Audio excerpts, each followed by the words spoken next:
فصل نمبر 64 حضرت صلی اللہ علیہ وسلم کا امان، صلح، جزیہ، اہلی کتاب اور کفار و منافقین کے ساتھ معاملے کا طریقہ۔ حضرت صلی اللہ علیہ وسلم سے ثابت ہے کہ آپ نے فرمایا، مسلمانوں کا ذمہ ایک ہے، معمولی مسلمان بھی اس کو پورا کرنے کی کوشش کرتا ہے۔ جو کسی مسلمان کے ساتھ غداری کرے گا تو اس پر اللہ کی، فرشتوں کی اور تمام لوگوں کی لعنت ہے۔ قیامت کے روز اللہ تعالیٰ اس کی کوئی عبادت قبول نہ کرے گا۔ نیز آپ نے فرمایا، جس شخص کا کسی قوم سے معاہدہ ہو وہ اس کی مدت گزرنے تک اسے نہ توڑے، البتہ آگاہی کے بعد اسے ختم کر سکتا ہے۔ آپ نے یہ بھی فرمایا کہ جس شخص نے کسی آدمی کو امان دینے کے بعد قتل کر دیا، میں اس سے بری ہوں۔ آپ سے یہ بھی منقول ہے کہ جب کوئی قوم بدعہدی کرتی ہے تو اس پر دشمن کو مسلط کر دیا جاتا ہے۔ نبی کریم صلی اللہ علیہ وسلم جب مدینہ تشریف لائے تو کفار کے 3 گروہ تھے۔ ایک گروہ، وہ آپ سے صلح کر لی اور وعدہ کیا کہ نہ آپ سے جنگ کریں گے، نہ آپ پر حملہ کریں گے اور نہ آپ کے خلاف دشمنوں کی مدد کریں گے۔ دوسرے گروہ نے آپ سے جنگ کی اور مخالفت پر اتر آیا۔ تیسرے گروہ نے نہ جنگ کی اور نہ صلح کی، بلکہ خاموشی سے مستقبل کے نتائج پر نظر رکھے رہا۔ ان جماعتوں میں سے بعض در پردہ آپ صلی اللہ علیہ وسلم کا غلبہ چاہتے اور آپ سے تعاون کو پسند کرتے، اور بعض آپ کے دشمنوں کے غلبہ و استعلاء کے منتظر تھے، اور بعض ایسے بھی تھے جو ظاہری طور پر آپ کے ساتھ مل گئے اور در پردہ دشمنوں سے ساز باز رکھتے تھے۔ آپ نے ہر گروہ کے ساتھ امر الہی کے مطابق برتاؤ کیا۔ چنانچہ مدینہ کے یہودیوں کے ساتھ آپ نے صلح کر لی، لیکن غزوہ بدر کے بعد بنو قینقاع نے آپ سے جنگ کی، کیونکہ بدر میں مسلمانوں کی کامیابی ان کو اچھی نہ لگی اور حسد و بغض و عناد کی آگ بھڑک اٹھی اور مسلمانوں کے خلاف سازشیں کرنے لگے۔ ان کے بعد بنو نذیر نے بھی بدعہد شکنی کی۔ آپ نے ان کا محاصرہ فرمایا، ان کے کھجور کے باغات کو کاٹ کاٹ کر آگ لگا دی۔ آپ نے ان کو مدینہ سے اس شرط پر نکلنے کی اجازت دی کہ ہتھیاروں کے علاوہ دیگر سامان اس قدر لے جا سکتے ہیں جو اونٹ اٹھائے۔ اللہ تعالیٰ نے اس واقعہ سورہ حشر میں بیان کیا ہے۔ اس کے بعد بنو قریظہ نے عہد شکنی کی، اور یہ رسول اللہ صلی اللہ علیہ وسلم کے بدترین دشمن تھے اور کفر میں غیر معمولی سخت تھے، اس لیے دوسرے یہودیوں کے مقابلے میں ان کے ساتھ زیادہ سخت معاملہ کیا گیا۔ یہ واقعات یہود مدینہ کے ساتھ پیش آئے۔ آپ ہر بڑے غزوہ کے بعد یہودیوں کی کسی نہ کسی جماعت کے ساتھ جنگ کے لیے مجبور ہوئے۔ چنانچہ غزوہ بدر کے بعد بنو قینقاع کے ساتھ، احد کے بعد بنو نذیر کے ساتھ اور خندق کے بعد بنو قریظہ سے جنگ کرنی پڑی۔ نبی کریم صلی اللہ علیہ وسلم کی سنت طیبہ یہ تھی کہ جب آپ کسی قوم سے مصالحت و معاہدہ کرتے تو جو بھی اس قوم کا خلیف بن جاتا اسے بھی معاہدہ میں شریک کر لیتے، اور اگر اس کا کوئی فرد معاہدہ کے خلاف ورزی کرتا اور باقی لوگ معاہدہ کے پابند رہتے تو آپ تمام افراد سے جنگ کرتے، جیسا کہ بنو نذیر، بنو قریظہ اور اہل مکہ کے ساتھ ہوا۔ معاہدین کے بارے میں یہی آپ صلی اللہ علیہ وسلم کی سنت طیبہ تھی۔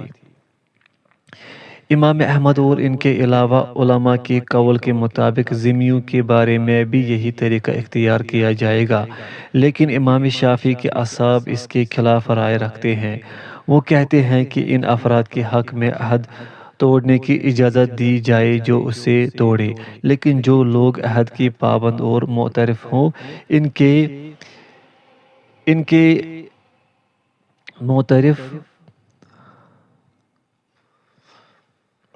معترف ہو، ان کے ساتھ پابندی ضروری ہے۔ دونوں صورتوں میں انہوں نے یہ کہہ کر امتیاز کیا ہے کہ ذمہ کا معاملہ زیادہ پابندی کا مستحق ہے۔ بائیں ہمہ پہلی رائے زیادہ راجح و مفید ہے۔ جب شام میں عیسائیوں نے مسلمانوں کا مال جلا دیا تھا اور ان میں سے جن کو علم تھا انہوں نے حاکموں کو اطلاع دینے کے بجائے ظالموں کا ساتھ دیا تھا، تو ایسی صورت میں ہم نے یہی فتویٰ دیا تھا کہ خیانت کرنے والوں کی سزا قتل ہے۔ امام کو ان کے بارے میں کسی طرح کا اختیار نہیں، بس قتل کو بطور حد نافذ کیا جائے گا۔ جو لوگ معاہدہ کے تحت ہو اور قانون ملت کے پابند ہو، اسلام ان پر بطور حد واجب ہونے والے قتل کو معاف نہیں کرتا۔ خلاف جنگجو کافر کے کہ جب وہ اسلام قبول کر لے تو اس کا حکم دوسرا ہوتا ہے، اور وہ ذمہ جو کہ صاحب معاہدہ ہو پھر عہد شکنی کرے تو اس کا دوسرا حکم ہے۔ امام احمد کی تصریحات سے ایسا ہی ظاہر ہوتا ہے، اور ہمارے شیخ ابن تیمیہ رحمہ اللہ نے بارہا ایسا ہی فتویٰ دیا ہے۔ آپ صلی اللہ علیہ وسلم کی سنت یہ بھی تھی کہ جب کسی قوم کے ساتھ مصالحت کرتے اور ان کے ساتھ آپ کے دوسرے دشمن شریک ہوتے اور معاہدہ میں داخل ہو جاتے، اور اسی طرح اور دوسرے لوگ بھی اس میں شامل ہوتے، تو آپ کے کافر معاہدین کے ساتھ جنگ کرنے والے آپ کے ساتھ جنگ کرنے والے تصور کیے جاتے۔ اس وجہ سے آپ نے اہل مکہ پر حملہ کیا تھا۔ اسی وجہ سے شیخ الاسلام ابن تیمیہ نے بھی مشرقی نصارہ سے جنگ کرنے کا فتویٰ دیا تھا، کیونکہ انہوں نے مسلمانوں کے خلاف جنگ میں تتاریوں کی مالی اور ہتھیاروں سے مدد کی تھی، اگرچہ وہ خود نہیں لڑے تھے۔ اس وجہ سے انہیں عہد شکنی کا مرتکب مانا گیا، اور جب ذمہ لوگ باہر کے مشرکین کی مسلمانوں کے خلاف مدد کرے تو کس طرح انہیں عہد شکن قرار نہ دیا جائے گا، یعنی وہ یقیناً اسلامی ریاست کے باغی ہے۔ نیز آپ صلی اللہ علیہ وسلم کی خدمت میں دشمنوں کی جانب سے قاصد حاضر ہوتے، آپ انہیں نہ تکلیف دیتے اور نہ قتل کرتے، اور جب آپ کے پاس مسیلمہ کذاب کے دو قاصد عبداللہ بن رواحہ اور ابن اثال حاضر ہوئے تو آپ نے دریافت فرمایا کہ تمہارا عقیدہ کیا ہے؟ وہ کہنے لگے جیسا مسیلمہ نے کہا ہے ویسا ہی ہے۔ اس پر رسول اللہ صلی اللہ علیہ وسلم نے فرمایا اگر قاصدوں کو قتل کرنا جائز ہوتا تو میں تم دونوں کی گردن مار دیتا۔ چنانچہ آپ کی سنت طیبہ جاری ہو گئی کہ قاصد کو قتل نہ کیا جائے۔ نیز آپ کی عادت طیبہ یہ بھی تھی کہ جب قاصد دین اسلام قبول کر لیتا تو آپ اپنے پاس نہ روکتے تھے بلکہ واپس کر دیتے تھے، جیسا کہ ابو رافع رضی اللہ عنہ نے بتایا کہ قریش نے مجھے رسول اللہ صلی اللہ علیہ وسلم کی طرف قاصد بنا کر بھیجا، اور جب میں آپ کی خدمت میں حاضر ہوا تو میرے دل میں اسلام کی محبت آ گئی۔ میں نے عرض کیا یا رسول اللہ صلی اللہ علیہ وسلم میں لوٹ کر ان کے پاس نہ جاؤں گا۔ آپ نے فرمایا میں عہد شکنی نہیں کروں گا اور قاصدوں کو نہیں روکوں گا، تم واپس لوٹ جاؤ، وہاں جا کر بھی اسلام کی محبت و رغبت محسوس کرو تو دوبارہ واپس آ جاؤ۔ امام ابو داود فرماتے ہیں کہ یہ اس زمانے میں واقع ہوا جب نبی کریم صلی اللہ علیہ وسلم نے قریش سے صلح حدیبیہ کر رکھی تھی، جس میں شرط یہ تھی کہ جو مکہ سے مدینہ آئے گا اسے لوٹانا ہوگا اگرچہ وہ مسلمان ہو چکا ہو۔ لیکن آج کل یہ صورت نہ ہوگی۔ قاصدوں کو نہ روکنے کی جو بات آپ نے فرمائی اس میں اشارہ ہے کہ یہ مطلق قاصدوں کے ساتھ خاص ہے، لیکن مسلمان ہو کر آنے والوں کو واپس کرنے کی بات شرط پر موقوف ہے۔ اگر شرط نہ ہو تو انہیں واپس نہیں کیا جائے گا، لیکن قاصدوں کا حکم دوسرا ہے۔ آپ صلی اللہ علیہ وسلم کی سنت طیبہ یہ تھی اگر آپ کے دشمن آپ کے کسی صحابی سے معاہدہ صلح کر لیتے تو آپ اس معاہدہ کو جس سے مسلمانوں کو نقصان کا اندیشہ نہ ہو تو برقرار رکھتے، جیسے کہ حضرت حذیفہ اور ان کے والد نے کفار کے ساتھ معاہدہ کر لیا کہ وہ نبی کریم صلی اللہ علیہ وسلم کے ساتھ ان کے خلاف جنگ نہ کریں گے، تو آپ نے اسے جاری رہنے دیا اور فرمایا کہ تم دونوں واپس جاؤ، جو عہد کیا ہے اسے پورا کرو، اور ہم کافروں کے مقابلے میں صرف اللہ تعالیٰ سے مدد چاہتے ہیں۔ قریش نے آپ سے 10 سال کے لیے معاہدہ جنگ بندی کر لیا، اور یہ بھی شرط رکھ دی کہ جو بھی مسلمان ہو کر مدینہ جائے اسے واپس کرنا ہوگا، اور جو مدینہ سے مکہ چلا آئے اسے وہ واپس نہ کریں گے۔ مردوں اور عورتوں کے متعلق یہ الفاظ عام تھے، چنانچہ اللہ تعالیٰ نے عورتوں کے متعلق یہ شک منسوخ فرما دی اور صرف مردوں کے حق میں رہنے دی، اور اللہ تعالیٰ نے آپ کو اور مومنین کو حکم دیا کہ اگر ان کے پاس کوئی عورت آ جائے تو اس کا امتحان لو، اگر مومنہ سمجھو تو اسے کفار کی طرف واپس نہ کرو، صرف اس کا مہر واپس کر دیا جائے۔ آپ نے مسلمانوں کو حکم فرمایا کہ اگر کوئی عورت ہجرت کر کے ان کے پاس آ جائے تو اسے اس کے مشرک شوہر کے پاس نہ لوٹائے بلکہ صرف اس کا مہر واپس کر دے۔ اس سے یہ حکم معلوم ہوتا ہے کہ شوہر کی ملکیت سے عورت کے نکلنے کی قیمت دی جائے گی، اور اس میں مہر مثل کے بجائے متعین مہر کا اعتبار ہوگا۔ اس سے اس بات کا علم ہوتا ہے کہ کفار کے نکاح صحیح ہے، اور مسلمان عورت کو کفار کی طرف واپس کرنا جائز نہیں ہے، اگرچہ اس کی شرط بھی کسی معاہدہ میں لگا دی جائے۔ نیز مسلمان عورت کا کافر مرد سے نکاح جائز نہیں، اور یہ کہ مسلمان مرد ہجرت کرنے والی عورت سے عدت پوری کرنے کے بعد نکاح کر سکتا ہے اور اس کے مہر کی ادائیگی کرنی ہوگی۔ نیز اس میں واضح دلیل ہے کہ عورت شوہر کی حقیقت سے نکل جاتی ہے اور ہجرت سے نکاح فسخ ہو جاتا ہے، اور کافر عورت کا نکاح مسلمان مرد سے اور مسلمان عورت کا نکاح کافر مرد سے حرام ہے، اور یہ مسائل قرآنی آیات سے ماخوذ ہے۔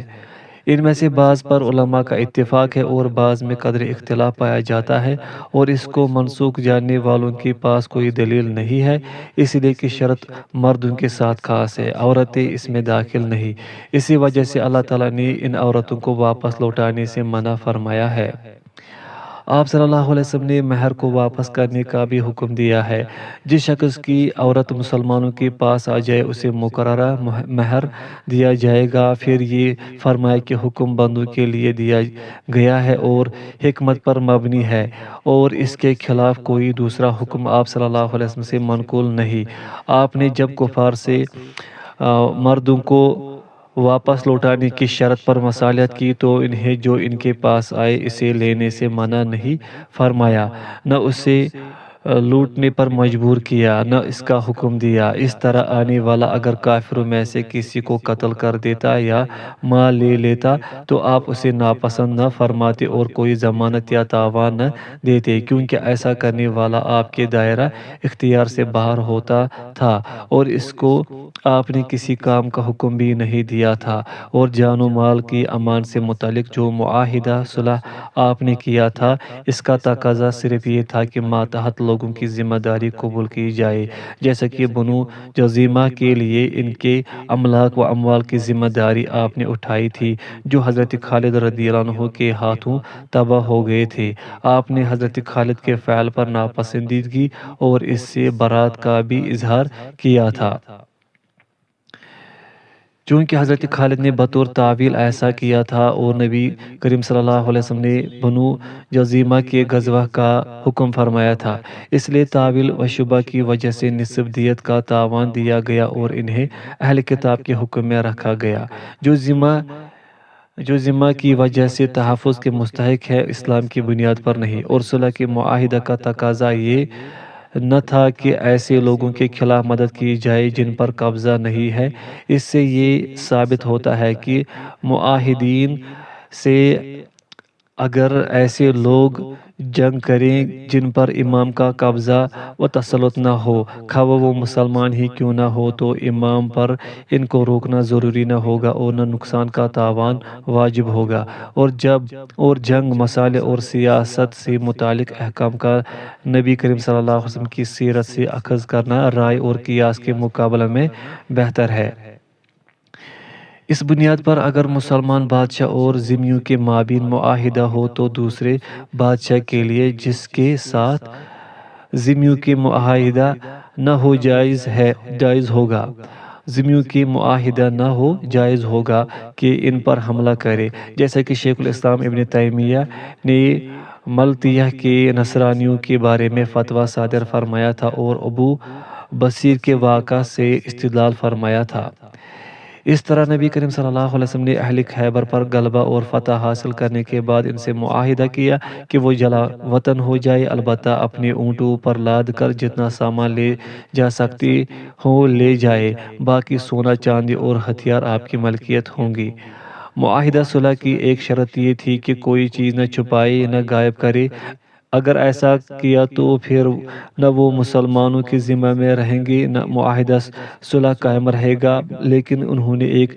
مشق غائب کر دی جس میں حی بن اخطب کا مال تھا، جسے وہ بنو نذیر کی جلا وطنی کے وقت اپنے ساتھ خیبر لے آیا تھا۔ چنانچہ نبی کریم صلی اللہ علیہ وسلم نے حی بن اخطب کے چاچا سے فرمایا، حی، جو مشق بنو نذیر سے لایا تھا اس کا کیا ہوا؟ وہ کہنے لگا، وہ اخراجات اور جنگوں میں ختم ہو گئی۔ آپ صلی اللہ علیہ وسلم نے فرمایا، معاہدے کو ابھی دن ہی کتنے ہوئے ہیں، اتنا زیادہ کیسے خرچ ہو گیا؟ حالانکہ حی بنو قریظہ کے ساتھ قتل ہو گیا تھا۔ آخر رسول اللہ صلی اللہ علیہ وسلم نے اسے حضرت زبیر کے حوالے کیا تاکہ اسے محبوس رکھے۔ انہوں نے اس پر سختی کی تو اس نے ایک ویرانے کی نشاندہی کی، چنانچہ وہاں گئے، تلاش کیا تو مشق مل گئی۔ ان کی اس عہد شکنی کے بعد نبی کریم صلی اللہ علیہ وسلم نے ابو حقیق کے دونوں بیٹوں کو قتل کرا دیا۔ ان میں ایک حی بن اخطب کی لڑکی صفیہ کا شوہر تھا۔ ان کی عورتوں اور بچوں کو غلام بنا لیا اور ان کے اموال کو تقسیم کر دیا اور خیبر سے انہیں نکالنے کا فیصلہ فرما لیا۔ اس موقع پر یہودیوں نے کہا، آپ ہمیں رہنے دیجئے، ہم اس علاقے سے خوب واقف ہیں، زمین کی کاشت کریں گے، چونکہ نبی کریم صلی اللہ علیہ وسلم یا آپ کے صحابہ کے پاس اس قدر آدمی بھی نہ تھے جو یہ ذمہ داری اٹھا سکتے۔ چنانچہ آپ نے یہ علاقہ اس شرط پر ان کے سپرد کر دیا کہ اس زمین میں جو پیداوار ہوگی اس کا نصف مسلمانوں کو اور نصف انہیں ملے گا، اور جب تک آپ چاہیں گے یہ لوگ یہاں آباد رہیں گے۔ بنو قریظہ کی طرح ان کا قتل عام نہ کیا، کیونکہ بنو قریظہ کے تمام لوگ عہد شکنی میں شریک تھے، لیکن ان لوگوں کا معاملہ مختلف تھا۔ جن لوگوں نے مشق کو چھپا کر بدعہدی کی تھی وہ شرط کی خلاف ورزی کی بنا پر قتل کیے گئے تھے، لیکن خیبر کے بقیہ یہودی چونکہ اس سے واقف نہ تھے اس لیے انہیں سزا نہیں دی گئی۔ یہ ایسے ذمہ اور معاہد کی مثال ہے جو بدعہدی کا مرتکب ہو اور اس میں دوسرے اس کا ساتھ نہ دے۔ زمین کو نصف پیداوار پر دینا مساقات اور مزارعت کے جواز کی دلیل ہے، اور اگر کھجور کا درخت ہو پھر بھی اس صورت میں کوئی فرق نہیں پڑتا، کیونکہ کسی چیز کا جو حکم ہوتا ہے وہی اس کی نظیر کا بھی ہوتا ہے۔ اس لیے انگور اور انجیر کے درختوں والے علاقہ کا جو حکم ہوگا وہی کھجور والے علاقہ کا بھی ہوگا، دونوں میں کوئی امتیاز نہ ہوگا۔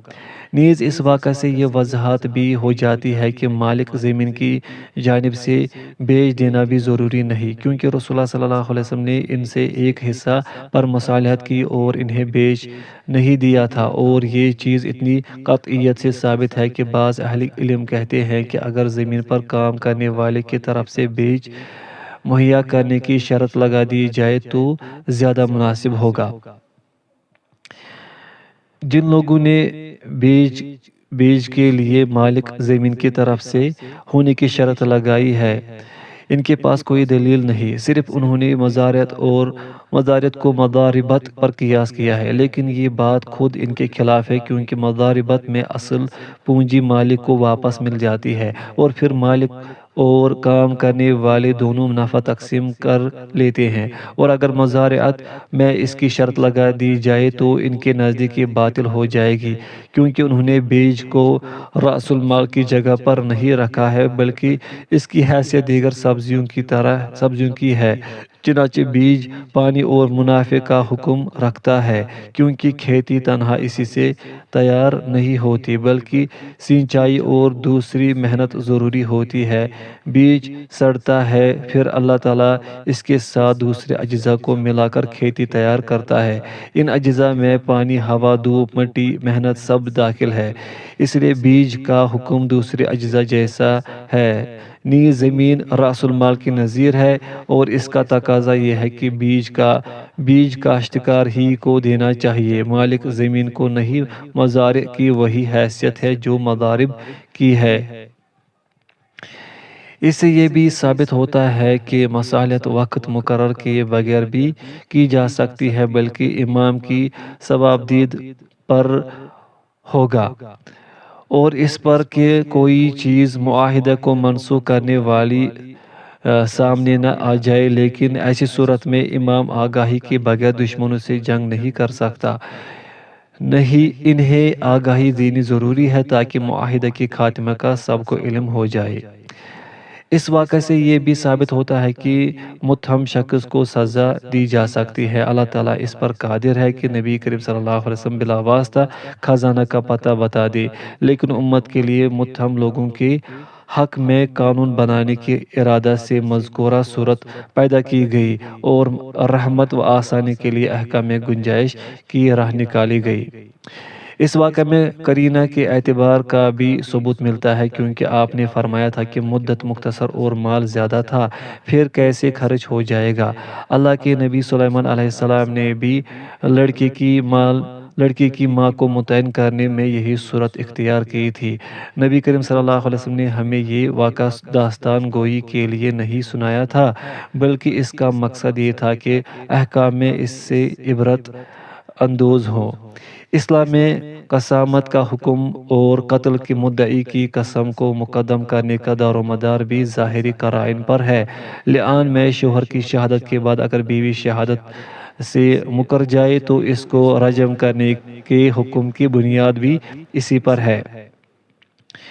اسے سفر کی وصیت کے بارے میں مسلمانوں سے متعلق اہل کتاب کی شہادت بھی ہے، اور یہ کہ میت کے دونوں ولی اگر وصی کے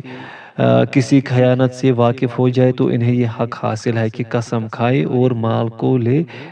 اس روش میں یہ فتویٰ بھی ہے کہ جس شخص کا مال چوری ہوا ہے وہ اگر کسی مشہور خائن کے ہاتھ میں اپنا کچھ مال دیکھے اور اسے یہ معلوم نہ ہو کہ اس نے دوسرے سے خریدا ہے، تو اس کو یہ حق حاصل ہوگا کہ بقیہ مال کی اس کے پاس موجودگی کے لیے قسم کھا لے اور کہے کہ وہی چور ہے، کیونکہ ظاہری طور پر ملوث ہونے کا ثبوت موجود ہے۔ اسی کی نظیر قسامت میں منقول کے اولیاء کا حلف ہے، بلکہ مال کا معاملہ ثابت ہو جاتا ہے، لیکن خون کے لیے ایسا نہیں ہے۔ قرآن و سنت سے بھی یہی معلوم ہوتا ہے، اور جو لوگ نسک کے مدعی ہے ان کے پاس کوئی دلیل نہیں، کیونکہ یہ حکم سورہ مائدہ کا ہے اور وہ آخری زمانے میں نازل ہوئی تھی۔ اس کے مطابق صحابہ کرام نے بھی فیصلے کیے ہیں۔ یہی چیز حضرت یوسف علیہ السلام کے معاملے میں گواہی دینے والے شخص کے اس استدلال میں بھی ملتی ہے جو اس نے اس قمیص سے کیا تھا۔ اللہ تعالیٰ نے اس واقعہ کو چونکہ تثبت کے طور پر ذکر کیا ہے، اس لیے اس کی اتباع کی جائے۔ آخر کار جب آپ صلی اللہ علیہ وسلم نے یہود کو خیبر میں قیام کی اجازت مرحمت فرما دی، آپ ہر سال ایک اندازہ کرنے والا وہاں بھیجتے جو پیداوار کا اندازہ کرتا اور معائنہ کے بعد مسلمانوں کا حصہ الگ کر دیتا، باقی پر تصرف میں وہ آزاد ہوتے اور ایک ہی اندازہ کرنے والا کافی ہوتا تھا۔ اس سے یہ ثابت ہوتا ہے کہ کھجور کے پھلوں کی طرح دوسرے پھلوں کا بھی اندازہ کیا جا سکتا ہے، جس سے شرکاء کا حصہ متعین ہو جائے، خواہ ابھی یہ نہ پتہ چلے کہ نمو کی صلاحیت کس میں ہے۔ اس سے یہ بھی معلوم ہوا کہ تقسیم علیحدگی ہے، بائیں نہیں، اور اندازہ و تقسیم کرنے والا ایک ہی آدمی ہو سکتا ہے، اور یہ کہ جس کے ہاتھ میں پھل ہے وہ اندازہ کے بعد اس میں تصرف کر سکتا ہے، جبکہ اپنے شریک کے حصہ کا محافظ ہو۔ جب حضرت عمر رضی اللہ عنہ کی خلافت کا زمانہ آیا تو ان کے لڑکے حضرت عبداللہ رضی اللہ عنہ خیبر کا مال لینے کے لیے تشریف لے گئے۔ یہودیوں نے انہیں تکلیف دی اور مکان سے نیچے گرا دیا، جس سے ان کا ہاتھ اکڑ گیا اور انہوں نے مال دینے سے انکار کر دیا۔ اس واقعے کے بعد